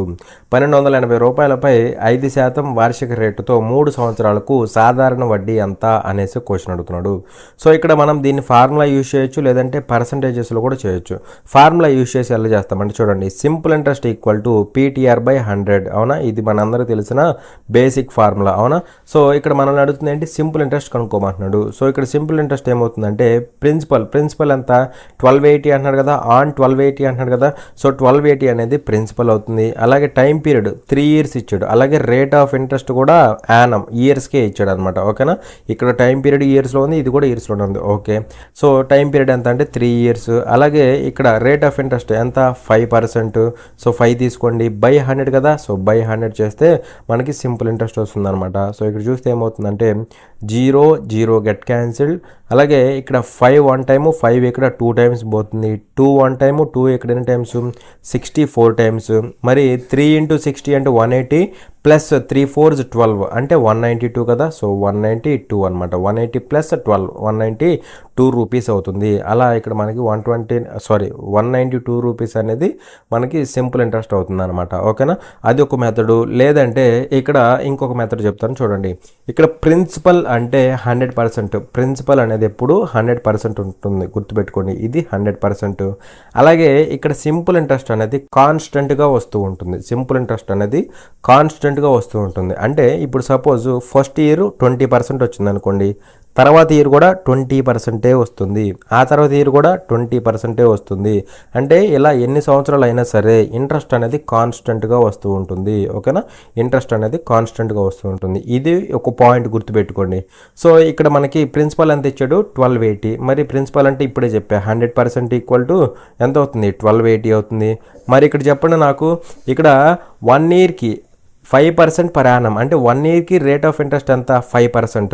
మరి 1 ఇయర్కి 5% అయితే 3 ఇయర్స్కి ఏమవుతుంది, 3 × 5%, అంటే 15% ఇంట్రెస్ట్ వచ్చింది అనమాట. ఓకేనా, సో అలా 15% అనేది ఇంట్రెస్ట్ అవుతుంది. ఈ ఇంట్రెస్ట్ కనుక్కోమంటున్నాడు. ఓకేనా, సో ఈ ఇంట్రెస్ట్ కనుక్కుంటే సరిపోతుంది. సో ఇక్కడ చూస్తే ఏమవుతుందంటే percentage get cancelled, 0 get cancelled, 5 ఇక్కడ 2 టైమ్స్, 5 ఇక్కడ 3 టైమ్స్, 2 ఇక్కడ 1 టైమ్, 2 ఇక్కడ 64 టైమ్స్. మరి 3 × 64 అంటే ఇప్పుడే చెప్పా, 3 × 64 అంటే ఎంత, 192 అనమాట. ఓకేనా, ఇక్కడ ఇంట్రెస్ట్ 1 ఇయర్కి 5% వచ్చింది. అలా 3 ఇయర్స్ కనుక్కోమంటున్నాడు. సో 3 ఇయర్స్కి సింపుల్ ఇంట్రెస్ట్ కనుక్కోమంటున్నాడు. ఎంత, 3 ఇయర్స్కి సింపుల్ ఇంట్రెస్ట్ అంటే 3 5 15%. ఎందుకంటే 1 ఇయర్కి 5%, ఆ తర్వాత ఇయర్కి కూడా 5%, ఆ తర్వాత ఇయర్కి కూడా 5%, కాన్స్టెంట్గా వస్తూ ఉంటుందని చెప్పా కదా. సో అలా 15% వచ్చింది. అది మనీ రూపంలో కనుక్కున్నాం. అది ఎలా కనుక్కున్నాం, ప్రిన్సిపల్ అంటే 100%, దానికి ఈక్వల్ చేసుకొని ఇలా కనుక్కున్నాం అనమాట. ఓకేనా, సో ఇలా 2 డిఫరెంట్ వేస్లో చేసుకోవచ్చు. ఓకేనా, చూడండి ఇక్కడ క్వశ్చన్లో ఏమంటాడు అంటే study the following line graph carefully and answer the given question అనేసి క్వశ్చన్ అడుగుతున్నాడు. కింది లైన్ గ్రాఫ్ను జాగ్రత్తగా అధ్యయనం చేసి ఇచ్చిన ప్రశ్నకు సమాధానం ఇవ్వండి అనేసి మనకి కొంత డేటా ఇచ్చాడు అనమాట. ఈ డేటా ఏంటంటే ఏం లేదు, సింపుల్గా ఉంటుంది. చూడండి ఇక్కడ ఇవేంటంటే ఇయర్స్ అనమాట. అలాగే ఇక్కడ మనకి నంబర్స్ డినోట్ చేశాడు కదా, ఆ నంబర్స్ ఏంటంటే ఇక్కడ ఈ పర్టికులర్ ఇయర్లో ఎన్నైతే సైకిల్స్ని అమ్మారో దానికి సంబంధించిన డేటా అనమాట. ఓకేనా, అంటే సింపుల్గా ఇక్కడ చూడండి 2012 అనే ఇయర్లో 25 సైకిల్స్ని అయితే అమ్మారు, 2013 అనే ఇయర్లో 45 సైకిల్స్ని అయితే అమ్మారు, 2017 అనే ఇయర్లో 90 సైకిల్స్ని అయితే అమ్మారు. కానీ ఇక్కడ యాక్చువల్గా 90 50 అలా కాదు, ఇదేంటంటే థౌజండ్స్లో ఉందన్నమాట. ఓకేనా, ప్రతిసారి 1000 మెన్షన్ చేయలేక వాడు ఇక్కడ సింపుల్గా 25,000 ఇది, కానీ 25 అనేది వేసాడు. ఇక్కడ 45,000 45 అని వేసాడు, అలా అనమాట. ఓకేనా, ఇవి ఇయర్స్. ఇవేంటంటే ఆ పర్టికులర్ ఇయర్లో ఎన్నైతే సైకిల్స్ అమ్మారో దానికి సంబంధించిన డేటా అనమాట. సో అలా ఈ గ్రాఫ్ ఇది చెప్తుంది. సో ఇక్కడ ఏమంటున్నాడంటే the number of bicycles sold in 2013 is approximately what % of the number of bicycles sold in 2017. అంటే 2013లో ఎన్నైతే సైకిల్స్ని అమ్మారో అది 2017లో ఎన్నైతే సైకిల్స్ని అమ్మారో అందులో ఎంత పర్సంటేజ్ అంటున్నాడు. అంటే ఈ 45 అనేది 90లో ఎంత పర్సంటేజ్ అంటున్నాడు. మరి ఇక్కడ 45 అనేది 90లో సగం, అవునా కదా. 45 అనేది 90లో సగం అంటే ఏంటి, 50%. డైరెక్ట్గా 50% అనేది ఆన్సర్ అవుతుంది. ఓకేనా, సో ఈ విధంగా చేయాలన్నమాట. చూడండి ఇక్కడ క్వశ్చన్లో ఏమంటాడు అంటే 2.666 plus 2.77 in fraction form is అనేసి క్వశ్చన్ అడుగుతున్నాడు. భిన్న రూపంలో 2.666 ప్లస్ 2.77 యొక్క విలువ ఎంత అనేసి క్వశ్చన్ అడుగుతున్నాడు. సో ఇక్కడ 2.6666 అంటే ఏంటి, ఇక్కడ 6 అనేది రిపీట్ అవుతుంది. మరి రిపీట్ అయితే ఏం చేస్తాం, మనం నెత్తి మీద బార్ పెడతాం, అవునా. సో ఇక్కడ 2.6 అనేది రిపీట్ అవుతుంది కాబట్టి 6కి బార్ తగిలిండి. ఓకేనా, ప్లస్ 2.777 అంటే ఏంటి, 7 అనేది రిపీట్ అవుతుంది. అంటే 2.7 ఏంటి, బార్ పెట్టాలన్నమాట. ఓకేనా, సో ఇక్కడ మనకు తెలుసు కదా, దీన్ని ఫ్రాక్షన్లో రాస్తే ఎలా రాస్తాం, పాయింట్ బార్ ఎత్తేయండి, పాయింట్ బార్ ఎత్తేస్తే ఏమవుతుంది, 26 అవుతుందా, 26 అవుతుంది. మైనస్ బార్ దేనికైతే ఉండదో దాన్ని రాయండి, బార్ 2కి లేదు కదా, సో -2 అనమాట.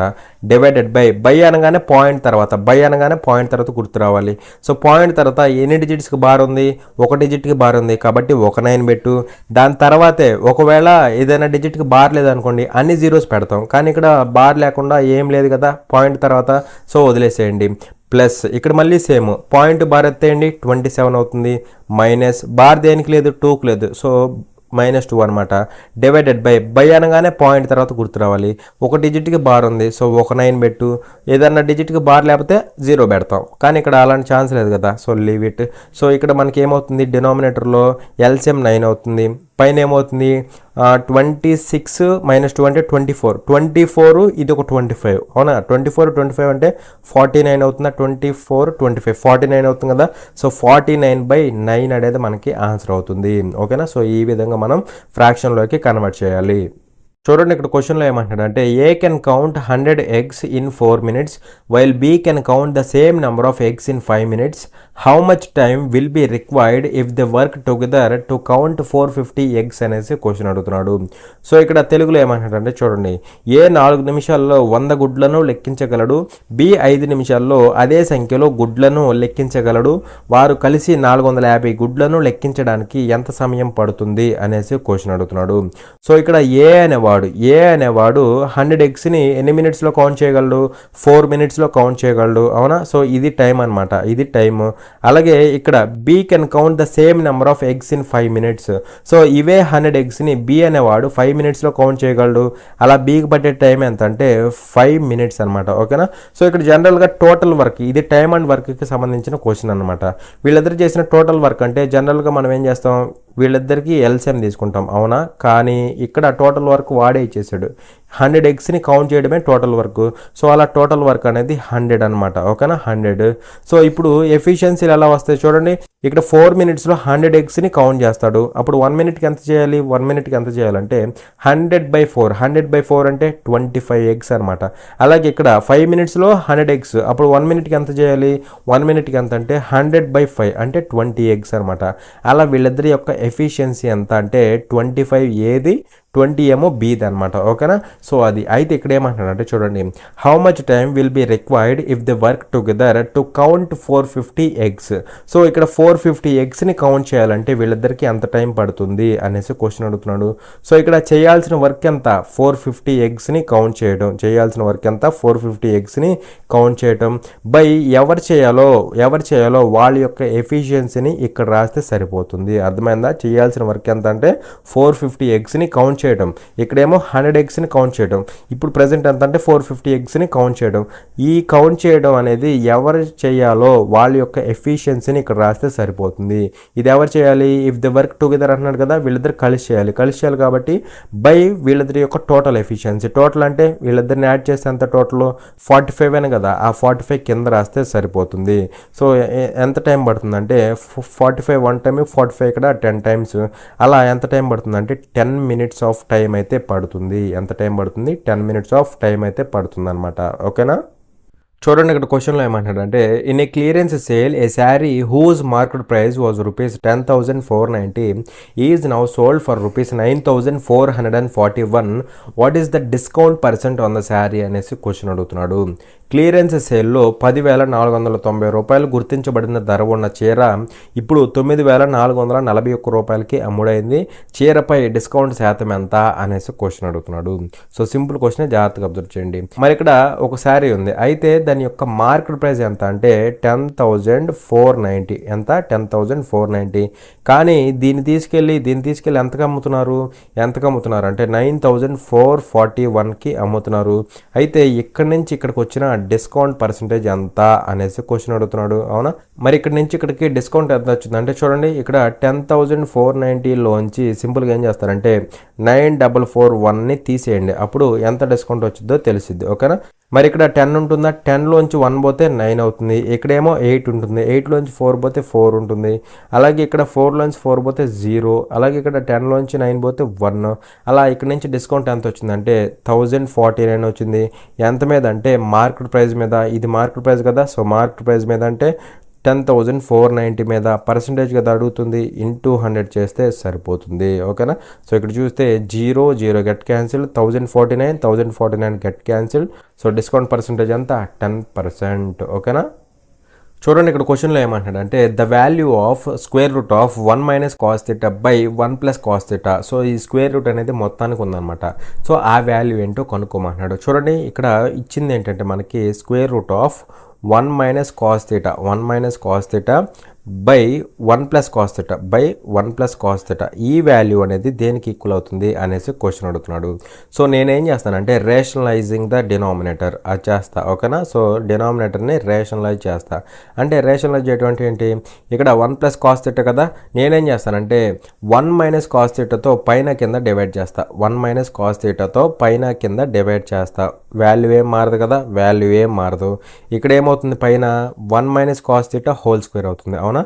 మరి ఇక్కడ పైన ఏమవుతుంది 1 - cos θ హోల్ స్క్వేర్ అవుతుంది. ఆ స్క్వేర్ రూట్ క్యాన్సిల్ అయిపోయి బయటకి ఏమొస్తుంది 1 - cos θ వస్తుంది, అవునా కదా.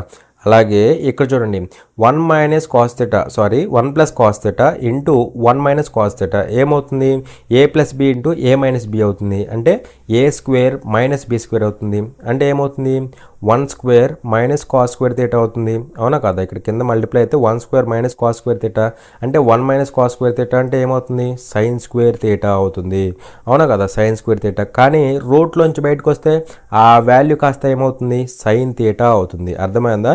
ఇక్కడ ఎటు తిరిగి 1 - cos θ ఇంటూ 1 - cos θ అంటే స్క్వేర్ అవుతుంది కదా. స్క్వేర్ రూట్ క్యాన్సిల్ అయిపోయి 1 - cos θ బయటకు వచ్చింది. ఇక్కడేమో a + b into a - b అంటే a square minus b square అవుతుంది. That is equal to sin square θ అవుతుంది. రూట్లోంచి బయటకు వస్తే sin θ అవుతుంది. మరి ఇక్కడ స్ప్లిట్ చేస్తే ఏమవుతుంది 1/sin θ. 1/sin అంటే కోసికెంట్ θ, అవునా కదా, కోసికెంట్ θ మైనస్ cos/sin అంటే cot θ అవుతుంది. ఏమవుతుంది cot θ. అలా కోసికెంట్ θ మైనస్ cot θ అనేది మనకి ఆన్సర్ అవుతుంది, ఓకేనా. చూడండి ఇక్కడ క్వశ్చన్లో ఏమంటాడు అంటే the graph and the table below show the units sold by 2 salesmen mister P and mister Q in 4 months from January to April. Study the graph and the table and answer the question అనేసి question అడుగుతున్నాడు, ఓకేనా. జనవరి నుండి April వరకు 4 నెలల్లో mister P మరియు mister Q అనే ఇద్దరు సేల్స్మెన్ అమ్మిన యూనిట్లను గ్రాఫ్ మరియు పట్టిక చూపిస్తున్నాయి. గ్రాఫ్ మరియు పట్టికను అధ్యయనం చేసి ప్రశ్నకు సమాధానం ఇవ్వండి అనేసి మనకి కొంత డేటా ఇచ్చాడు అనమాట, ఓకేనా. ఇక్కడ డేటా అనేది సింపుల్ గానే ఉంటుంది. చూడండి ఇక్కడ ఇద్దరు పర్సన్స్ ఉన్నారు, పి క్యూ, వీళ్ళిద్దరు కదా. సో వీళ్ళు సేల్స్ పర్సన్స్. వీళ్ళు ఇక్కడ జనవరి, ఫిబ్రవరి, మార్చ్, ఏప్రిల్ ఈ 4 monthsలో చేసిన సేల్స్ ఇవన్నమాట, ఓకేనా. అంటే ఇంకా సింపుల్గా చెప్పాలంటే పి అనేవాడు జనవరిలో ఎంత సేల్స్ చేశాడంటే ఎన్ని యూనిట్స్ని సేల్ చేశాడంటే 80 యూనిట్స్ని అయితే సేల్ చేశాడు. అలాగే ఫిబ్రవరిలో 30 యూనిట్స్ని సేల్ చేశాడు. అలాగే క్యూ చూసుకుంటే క్యూ అనేవాడు ఏప్రిల్లో ఎన్ని యూనిట్స్ సేల్ చేశాడు 60 యూనిట్స్ సేల్ చేశాడు అనమాట. అలా వీళ్ళిద్దరు పర్సన్స్, ఇవేంటంటే మంత్స్, ఇవేంటంటే ఆ పర్టికులర్ మంత్లో ఆ పర్టికులర్ పర్సన్ అమ్మిన యూనిట్స్ అనమాట, ఓకేనా. సో ఇది ఈ డేటాకి సంబంధించిన గ్రాఫ్ ఇది వచ్చేసి, ఓకేనా. సో అది వదిలేసేయండి. ఇక్కడ క్వశ్చన్ ఇచ్చాడు, ఏమంటున్నాడు అంటే చూడండి what is the respective ratio of total units sold by mister P and mister Q during the 4 months అంటున్నాడు. అంటే ఈ 4 నెలల్లో క్యూ పి అమ్మిన టోటల్ యూనిట్స్కి అలాగే క్యూ అమ్మిన టోటల్ యూనిట్స్కి మధ్య రేషియో ఏమవుతుంది అనేసి క్వశ్చన్ అడుగుతున్నాడు. సో ఇక్కడ రేషియో దేనికి total units sold by P అంటే పి అమ్మిన టోటల్ యూనిట్స్కి అలాగే మిస్టర్ క్యూ అమ్మిన టోటల్ యూనిట్స్కి మధ్య రేషియో అడుగుతున్నాడు. సో పి అమ్మిన టోటల్ యూనిట్స్ ఏమవుతాయి అంటే చూడండి ఇక్కడ పి 80 + 30 + 50 + 90. 80 + 30 అంటే 110, 110 + 50 160, 160 + 90 250. అలా పి టోటల్గా ఎన్ని యూనిట్స్ అమ్మాడు అంటే 250 యూనిట్స్ అమ్మాడు ఈ 4 monthsలో, అవును కదా, డ్యూరింగ్ 4 months అంటున్నాడు, ఓకేనా. అలాగే ఇక్కడ చూడండి క్యూఎన్ అమ్మాడు అంటే 60 40 100 170 230, అవునా కదా. అలా క్యూఎన్ అమ్మాడు అంటే 230 అమ్మాడు. సో పీకి క్యూకి రేషియో కట్టమన్నాడు. ఎంత అవుతుంది 0 0 క్యాన్సిల్ అయిపోయి 25:23 అనమాట, ఓకేనా. 25:23 ఈ విధంగా కట్టాలన్నమాట, ఓకేనా. చూడండి ఇక్కడ క్వశ్చన్లో ఏమంటున్నాడు అంటే the value of 5³ into 5⁴ into 5² అనేసి క్వశ్చన్ అడుగుతున్నాడు. సో ఇక్కడ ఈ 3 ఏమవుతున్నాయి మల్టిప్లై అవుతున్నాయి, అవునా కదా, మల్టిప్లై అవుతున్నాయి. అలాగే ఇక్కడ మీరు చూస్తే బేసెస్ సేమ్ కొన్ని దట్టు మల్టిప్లై అవుతున్నాయి కాబట్టి పవర్స్ ఏమవ్వాలి యాడ్ అవ్వాలి. సో ఇక్కడ పవర్స్ ఏమవుతాయి అంటే యాడ్ అయితే ఏమవుతుంది 3 + 4 + 2 ఎంత అవుతుంది అంటే 9 అవుతుందా. సో 5⁹ అనేది ఆన్సర్ అవుతుంది, ఓకేనా. డైరెక్ట్ క్వశ్చన్ ఇది. చూడండి ఇక్కడ క్వశ్చన్లో ఏమంటున్నాడు అంటే a truck travels at a speed of 60 km/h from city P to Q and returns to city P by the same route at the speed of 100 km/h. What is the average speed of the truck for the given journey అనేసి question అడుగుతున్నాడు. ఒక truck నగరం P నుండి నగరం క్యూకి గంటకు 60 కిలోమీటర్ల వేగంతో ప్రయాణించి అదే మార్గం గుండా గంటకు 100 కిలోమీటర్ల వేగంతో నగరం పికి తిరిగి వస్తుంది. ఇచ్చిన ప్రయాణం ట్రక్ సగటు వేగం ఎంత అనేసి క్వశ్చన్ అడుగుతున్నాడు. సో ఇక్కడ ఒక ట్రక్ ఉంది. ఆ ట్రక్ ఏం చేస్తుందంటే సిటీ పి నుంచి సిటీ క్యూకి వెళ్తుంది. పి నుంచి క్యూకి వెళ్తుంది అనమాట. ఓకేనా, ఇక్కడ నుంచి ఇక్కడికి వెళ్తుంది. ఎలాగా? At a speed of 60 km/h. So ఇక్కడ ఎంత స్పీడ్తో వెళ్తుంది? 60 km/h ఈ స్పీడ్తో వెళ్తుంది. అలాగే ఇక్కడ ఏమంటున్నాడు? And returns to P. So ఇక్కడ క్యూకి వెళ్ళింది కదా, ఇక్కడ నుంచి మళ్ళీ ఇక్కడికి రిటర్న్ అవుతుంది. ఓకేనా, అది కూడా ఎలాగంటే by the same route at the speed of 100 km/h. వెళ్ళేటప్పుడు 60 km/h స్పీడ్తో వెళ్ళింది, రిటర్న్ వచ్చేటప్పుడేమో 100 km/h స్పీడ్తో రిటర్న్ వస్తుంది అనమాట. ఓకేనా, సో ఇలా వస్తుంది. అయితే ఇక్కడ ఏమంటున్నాడు అంటే what is the average speed of the truck for the given journey. So ఇలా వెళ్ళొచ్చినప్పుడు ఆ ట్రక్ యొక్క యావరేజ్ స్పీడ్ ఏమవుతుంది అనేసి క్వశ్చన్ అడుగుతున్నాడు. ఓకేనా, సో ఇక్కడ చూడండి, ఇక్కడ జాగ్రత్తగా అబ్జర్వ్ చేయండి. పి నుంచి క్యూకి వెళ్ళినప్పుడు డిస్టెన్స్ ఏం ట్రావెల్ చేసింది, ఎంత డిస్టెన్స్ ట్రావెల్ చేసింది, ఎంత డిస్టెన్స్ ట్రావెల్ చేసింది. అలాగే క్యూ నుంచి పీకి వచ్చేటప్పుడు మళ్ళీ సేమ్ రూట్లో వచ్చింది, అంటే మళ్ళీ ఇదే డిస్టెన్స్ ట్రావెల్ చేసింది రివర్స్లో కూడా. అంటే వెళ్ళేటప్పుడు వచ్చేటప్పుడు సేమ్ డిస్టెన్స్ని ట్రావెల్ చేసింది, అంటే డిస్టెన్స్ కాన్స్టెంట్ ఉందన్నమాట. ఓకేనా, డిస్టెన్స్ కాన్స్టెంట్ ఉంది. అలాగే ఇక్కడ మనకి రెండు స్పీడ్స్ ఉన్నాయి, స్పీడ్ 1 ఒకటి, స్పీడ్ 2 ఒకటి.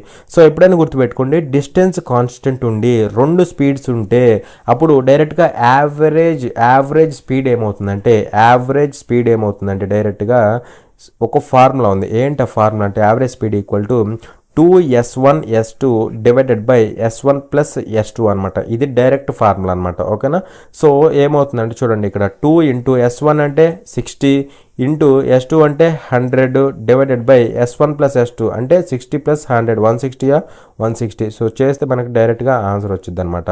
చూడండి, ఇక్కడ 0 గెట్ క్యాన్సిల్డ్. అలాగే 2 ఇక్కడ 1 టైము, 2 ఇక్కడ ఎన్ని టైమ్స్? 8 టైమ్స్. అవునా, 4 ఇక్కడ 2 టైమ్స్, 4 ఇక్కడ ఎన్ని టైమ్స్? 15 టైమ్స్. 2 ఇక్కడ 1 టైము, 2 ఇక్కడ 5 టైమ్స్. 15 ఇంటూ 5 అంటే 75 ఏమవుతుంది? km/h అవుతుంది, ఎందుకంటే ఇది యావరేజ్ స్పీడ్ అనమాట. సో 75 km/h అనేది ఆన్సర్ అవుతుంది. ఇది మీరు గుర్తుపెట్టుకోవాల్సిన పాయింట్. ఇక్కడ 2 స్పీడ్స్ ఉన్నప్పుడే ఈ ఫార్ములా యూజ్ చేయాలి. ఓకేనా, 3 స్పీడ్స్ ఉంటే అప్పుడు మళ్ళీ వేరే ఉంటుంది. ఓకేనా, చూడండి, ఇక్కడ క్వశ్చన్లో ఏమంటున్నాడంటే in the given figure AB is parallel to QP, AB equal to x, PQ equal to x+10, RB equal to x/2, BP equal to x+1, find PQ అనేసి క్వశ్చన్ అడుగుతున్నాడు. ఇచ్చిన చిత్రంలో AB is parallel to QP, AB equal to x, PQ equal to x+10, RB equal to x/2, BP equal to x+1, పీక్యూని కనుగొనండి అనేసి question అడుగుతున్నాడు. So ఇక్కడ మనకి ఒక పెద్ద ట్రయాంగిల్, దాని లోపలే ఒక చిన్న ట్రయాంగిల్ ఇలా ఇచ్చాడు కదా. సో ఇది ఒక ఫిగర్ అనమాట. అయితే ఇక్కడ దీంట్లో మనకేమి ఇచ్చాడంటే చూడండి, AB is parallel to QP. ఇదిగోండి, ఇది ఏబి, ఇది క్యూపీ. అవునా, సో ఈ రెండు ప్యారలల్గా ఉన్నాయి, దానికి ఇండికేషన్ కూడా ఇచ్చాడు. ఓకేనా, అలాగే AB equal to X, BP equal to x+10, RB equal to x/2, BP equal to x+1 ఇలా మనకి మెజర్మెంట్స్ ఇచ్చాడు. మనల్ని ఏం కనుక్కోమంటున్నాడు? పీక్యూ వాల్యూ కనుక్కోమంటున్నాడు. పీక్యూ వాల్యూ ఎంత? x+10. అవునా, సో ఈ వాల్యూ ఎంతో కనుక్కోమంటున్నాడు. అసలు ముందు ఈ వాల్యూ తెలియాలంటే మనకి ఎక్స్ వాల్యూ తెలియాలా లేదా? అవునా కదా, సో అది తెలియాలన్నమాట. సో ఆ వాల్యూ తెలిస్తే మనం పీక్యూ వాల్యూని ఫైండ్ అవుట్ చేయొచ్చు. సో ఇక్కడ చూడండి జాగ్రత్తగా, దాన్ని ఎలా కనుక్కుంటాం అంటే చూడండి, ఇక్కడ ఈ రెండు ఏంటి? ఈ రెండు ప్యారలల్ లైన్స్ కదా. ఇదిగోండి, ఇది ప్యారలల్, ఇది ఒక లైన్, ఇదిగోండి ఇది ఒక లైన్. అవునా, ఈ రెండు ప్యారలల్ లైన్స్, దాన్ని ఇదిగో ఈ లైన్ కట్ చేసిందా? మరి కట్ చేసిందంటే ఈ లైన్ ఏమవుతుంది? ఇది ట్రాన్స్వర్సల్ అవుతుంది. అవునా, మరి ట్రాన్స్వర్సల్ అంటే ఇక్కడ మనకి ఇవేమవుతాయి? ఆ ట్రాన్స్వర్సల్ దగ్గర ఫామ్ అయిన యాంగిల్స్ ఇవేమవుతాయి అంటే కరెస్పాండింగ్ యాంగిల్స్ అవుతాయి. అంటే ఇక్కడున్న యాంగిల్ అనేది ఇక్కడున్న యాంగిల్కి ఈక్వల్ అవుతుంది. ఈ యాంగిల్ ఈక్వల్ అవుతాయి. ఈ యాంగిల్ అంటే ఏంటి? ఆర్ఏబి, యాంగిల్ ఆర్ఏబి గుర్తుపెట్టుకోండి. యాంగిల్ ఆర్ఏబి అంటే మిడిల్లో ఉన్న యాంగిల్ అనమాట. ఆర్ఏబి ఈజ్ ఈక్వల్ టు ఏమవుతుంది? ఆర్క్యూపీ. ఓకేనా, యాంగిల్ ఆర్క్యూపీ అనమాట ఇది. అలాగే ఇక్కడ ఇవి ప్యారలల్ లైన్స్ కదా. ప్యారలల్ లైన్స్ అన్నప్పుడు ఇది కట్ చేస్తుంది కదా, కట్ చేస్తుంది కాబట్టి ఇది ట్రాన్స్వర్సల్ అవుతుంది. అప్పుడు ఇక్కడ కూడా యాంగిల్స్ ఫామ్ అవుతాయి కదా. ఇదిగోండి, ఇది ఒక యాంగిల్ ఫామ్ అవుతుంది, ఇది ఒక యాంగిల్ ఫామ్ అవుతుంది. మరి ఇవి కూడా ఏంటి? Corresponding angles. అవునా కదా, ఇవి కూడా corresponding angles. So corresponding angles కాబట్టి ఈ యాంగిల్ ఈక్వల్ అవుతాయి. ఈ యాంగిల్ అంటే ఇదేమవుతుంది? ఇదేమవుతుందంటే ఆర్బిఏ, యాంగిల్ ఆర్బిఏ ఇజ్ ఈక్వల్ టు ఏమవుతుంది? యాంగిల్ ఆర్పి పీక్యూ, యాంగిల్ ఆర్పీక్యూ. సో ఇలా ఈ కరస్పాండింగ్ యాంగిల్స్ ఈక్వల్ అయినాయి, ఈ కరస్పాండింగ్ యాంగిల్స్ ఈక్వల్ అయినాయి. సో ఇక్కడ ఈ చిన్న ట్రయాంగిల్లో ఉన్న 2 యాంగిల్స్ ఆర్బిఏ ఒకటి, ఆర్ఏబి ఒకటి, ఇవి 2 యాంగిల్స్ కదా ఈ రెండు. ఈ 2 యాంగిల్స్ దేనికి ఈక్వల్ అయినాయి? ఈ పెద్ద ట్రయాంగిల్లో ఉన్న ఈ 2 యాంగిల్స్కి, ఈ 2 యాంగిల్స్ అనేవి ఈక్వల్ అయినాయి, అవునా? సో సింపుల్గా దీన్ని బట్టి ఏం చెప్పుకోవచ్చు అంటే ఈ చిన్న ట్రయాంగిల్ అనేది ఈ పెద్ద ట్రయాంగిల్కి సిమిలర్గా ఉంది అనేసి చెప్పుకోవచ్చు. ఈ చిన్న ట్రయాంగిల్ అంటే ఎలా తీసుకుంటామంటే చూడండి, ఇక్కడ ఎలా తీసుకుంటే ఇక్కడ కూడా అలానే తీసుకోవాలి. ఎందుకంటే ఇక్కడ ఏబి ఇక్కడ క్యూపీ అవునా కదా, ఇక్కడ మధ్యలో ఏబి యాంగిల్స్, ఇక్కడేమో క్యూపీ యాంగిల్స్, అలాగే తీసుకోవాలన్నమాట. సపోజ్ ఇప్పుడు ఆర్ఏబి తీసుకున్నాం అనుకోండి, ఆర్ఏబి చిన్న ట్రయాంగిల్ ఆర్ఏబి తీసుకున్నాం అనుకోండి, ఇది దేనికి సిమిలర్గా ఉంటుంది? ఇక్కడ దీని నేమింగ్ ఎలా తీసుకోవాలంటే చూడండి, ఇక్కడ ఆర్ఏబి తీసుకున్నావు కదా, ఇక్కడ ఎలా తీసుకోవాలి? ఆర్క్యూపీ తీసుకోవాలి, ఓకేనా? సో ట్రయాంగిల్ ఆర్క్యూపీ అనమాట.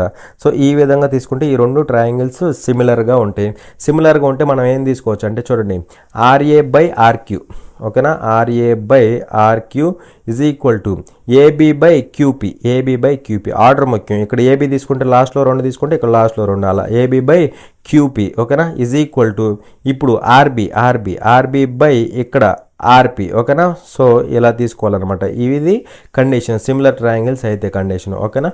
సో ఇప్పుడు చూడండి, ఇప్పుడు మనం ఏం తీసుకుందామంటే ఇక్కడ మనకి ఏముంది?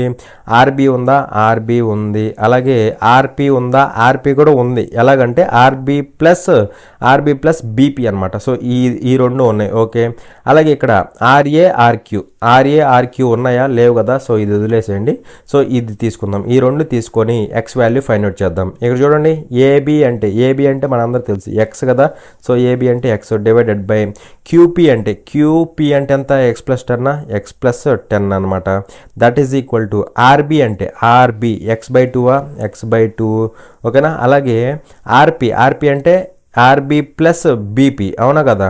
సో x/2 ప్లస్ x+1 అనమాట, ఓకేనా? x/2 ప్లస్ x+1 అనమాట, ఓకేనా? సో ఇప్పుడు చూస్తే ఏమవుతుందంటే ఎక్స్ క్యాన్సిల్ అయిపోతుందా? X cancel. ఇక్కడ ఇది 1/2 కదా, ఈ 2 అటు వెళ్ళిపోతుందా? 2 అటు వెళ్ళిపోతే ఏమవుతుందంటే ఇక్కడ 2 అటు వెళ్ళిపోతే ఇక్కడ 2 వస్తుంది అనమాట, ఓకేనా? సో క్రాస్ మల్టిప్లై చేస్తే ఏమవుతుంది? 2 ఇంటూ x/2. 2 ఇంటూ x/2 అంటే ఎక్స్ అవుతుందా? ఎక్స్ అవుతుంది. Plus 2 into X 2x plus 2 అవుతుందా? ప్లస్ 2 అవుతుంది. 2 ఇంటూ 1 2 అవుతుంది. ఇక్కడ 2 వెళ్ళిపోతే ఏమవుతుంది? ఇది x+10 అవుతుందా? x+10 అవుతుంది, అవునా కదా. అలా ఇక్కడ ఎక్స్ క్యాన్సిల్ అయిపోతుంది, అవునా. సో అలా ఇక్కడ ఈ 2 ఇటు వస్తే -2 అవుతుంది, అంటే 2x = 8 అవుతుందా. అలా x = ఏమవుతుంది? 4 అవుతుంది. x = 4 అవుతుంది. మనల్ని ఏం కనుక్కోమన్నాడు? పీక్యూ కనుక్కోమన్నాడు. పీక్యూ అంటే ఇదిగోండి, ఇదేనా కదా. సో x4 అన్నప్పుడు పీక్యూ ఏమవుతుంది? డైరెక్ట్గా 14 అవుతుంది. ఇక్కడ ప్రింటింగ్ మిస్టేక్ 14 అనేది ఆన్సర్ అవుతుంది అనమాట, ఓకేనా. ఇక్కడ అర్థమైందా? ఇక్కడ ఈ ట్రయాంగిల్లో ఉన్న 2 యాంగిల్స్ ఈ పెద్ద ట్రయాంగిల్లో ఉన్న 2 యాంగిల్స్కి ఈక్వల్ అవుతున్నాయి. సో అలా ఈ చిన్న ట్రయాంగిల్ అనేది పెద్ద ట్రయాంగిల్కి సిమిలర్గా ఉంటుంది. చిన్న ట్రయాంగిల్ అంటే ఆర్ఏబి తీసుకోవచ్చు, ఆర్బిఏ తీసుకోవచ్చు. ఇక్కడ మనం ఏబి తీసుకున్నాం, ఓకేనా. ఫస్ట్ ఏ తర్వాత బి తీసుకున్నాం కాబట్టి ఇక్కడ కూడా ఫస్ట్ క్యూ తర్వాత పి తీసుకోవాలి, అలా ఆర్క్యూపి. ఇక్కడేమో ఆర్ఏబి అలా తీసుకున్నాం అనమాట, ఓకేనా. సో ఇక్కడ నేమింగ్ అనేది వెరీ ఇంపార్టెంట్ అనమాట, ఓకేనా.